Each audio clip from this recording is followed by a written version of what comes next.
नमस्कार. रामकृष्ण हरी आणि श्री स्वामी समर्थ. तर हे मंदिर आहे विठ्ठल रुक्माईचं. तर आमची इथं वार्षिक संमेलन होतं. बचतचे म्हणजे बचत गटाच्या महिलांचा कार्यक्रमाचंही असतं.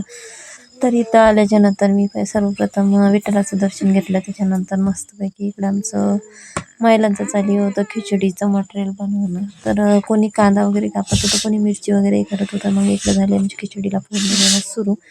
तर इथं महिला वगैरे आल्या होत्या. तर भरपूर महिलांचं संमेलन होतं. त्यामध्ये फोटो वगैरे काढल्याच्या नंतर इकडे मस्तपैकी खिचडी तयार झाली होती. आणि इथं महिलांचा म्हणजे त्यांचे स्वागत वगैरे झालं. आणि इथं जे आपण मटेरियल तयार करतो मागचं पुढं हे झालं समजून घ्या. तर इथं पूर्ण महिला आल्या आणि त्याच्यानंतर इकडं कोणी कांदा काप, मिरची काप हे असं सर्वांनी सामूहिक करून खिचडीचं सामान हे तयार केलेलं होतं. आणि मग इथं मंदिरासमोर चालली होती, म्हणजे हॉल होता. तर त्या हॉलसमोर ही मुलगी मस्तपैकी रांगोळी बनवत होती. रांगोळीचं नियोजन माझ्याकडं होतं, पण आम्हाला जायला उशीर झाला. तर त्या दीदीनं काढली होती तिथे रांगोळ. तर इथं तांदूळ नेसायचे बाकी होते. तर हे आम्ही थोडे तांदूळ पण नेसून घेतले. मस्तपैकी मटेरियल इथं तयार झालेलं होतं. आणि इथं खिचडीची फोडणी वगैरे त्यांनी तयार केली. त्याच्यानंतर मग कोणती म्हणजे प्रत्येक ताईनं एक असा मदतीचा हात दिला.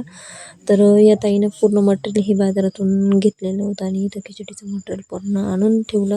त्याच्यानंतर इथं पूर्ण महिला सामूहिक म्हणजे पावसाच्या वातावरणामुळं महिलांचं मागं पुढं नियोजन झालं. कोणी मागं कोणी पुढं येत होतं, कारण कोणी बसनं आलं, कोणी ॲटोनं. आणि मग इथं काय महिलांचं कोणी स्वागत गीत बोलत होतं, कोणी कोणतं म्हणजे याच्यामध्ये चालत होतं. त्याच्यानंतर मस्तपैकी इथं खिचडीची वाटप झाली. म्हणजे खिचडीचं म्हणजे नाश्ता वगैरे होता. तर इथं सर्वांना खिचडी वाटप करण्यात आली, कारण जेवणाची सुद्धा वेळ झाली होती. आणि मग जेवणामध्ये होतं खिचडी. तर म्हणजे खिचडी म्हणजे मसाला भात होता.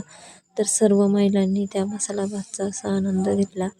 आणि पावसाचं वातावरण आणखीनच त्यामध्ये वेगळंच आहे. तर अशा प्रकारे ब्लॉग झाला. तर चला बाय.